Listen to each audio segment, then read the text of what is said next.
তো good afternoon guys. তো তোমরা সবাই কেমন আছো? আমি ভালো আছি। তো ভাবলাম আজ মানে আমার গার্লফ্রেন্ড মানে আমার প্রিয় মানুষ সকালবেলা ফোন করে বললো যে তোমার কাছে একটা পার্সেল যাচ্ছে, তুমি পার্সেলটা কন্ট্যাক্ট করে নিয়ে নাও, আমি পেমেন্ট করে দিয়েছি। আমি ঠিক আছে, কী পার্সেল কে জানে। তো আমি ভাবলাম যে তোমাদের সাথে ভিডিওটা শেয়ার করে যায়। তো ছোটো একটা মিনি ব্লগ নিয়ে চলে এলাম আবারও আমার চ্যানেলে, ঠিক আছে। তো এখন যাব তোমার কি ফ্লিপকার্টে যে একজন আসবে, ওর সাথে কন্ট্যাক্ট করে আমি পার্সেলটা নিয়ে আসি। হ্যাঁ, পার্সেলটা নিয়ে আসতে যাওয়ার সময় ওইখানটা তোমাদেরকে বলছি, ঠিক আছে? চলো, বাই। তো গাইজ, এই যে ডেলিভারি বয় চলে এসছে, এবার আমি পার্সেলটা নেব, ঠিক আছে। তো আজই 1 জানুয়ারি, আর আজই পার্সেলটা এসছে।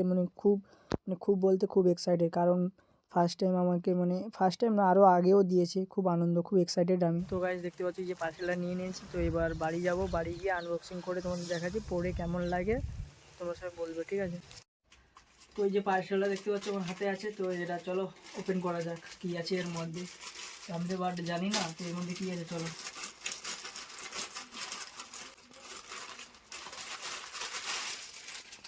এটা আবার কী রে ভাই, জামা মনে হচ্ছে তো।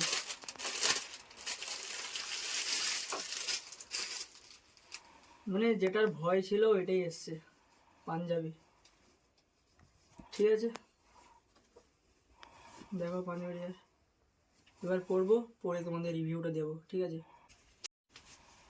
তো দেখো পাঞ্জাবিটা পরেছি, তো কেমন লাগছে। কোনোদিন এই ফার্স্ট টাইম ট্রাই করলাম, হালকা করে মারতে হবে, যা ঢিলা আছে, এমনিতে তো রোগা। পাঞ্জাবিটা পরিনি কারণ ভয় বলতে কোনোদিন ট্রাই করিনি, আর ওকে বলেছিলাম যে আমি পাঞ্জাবি পরবো না।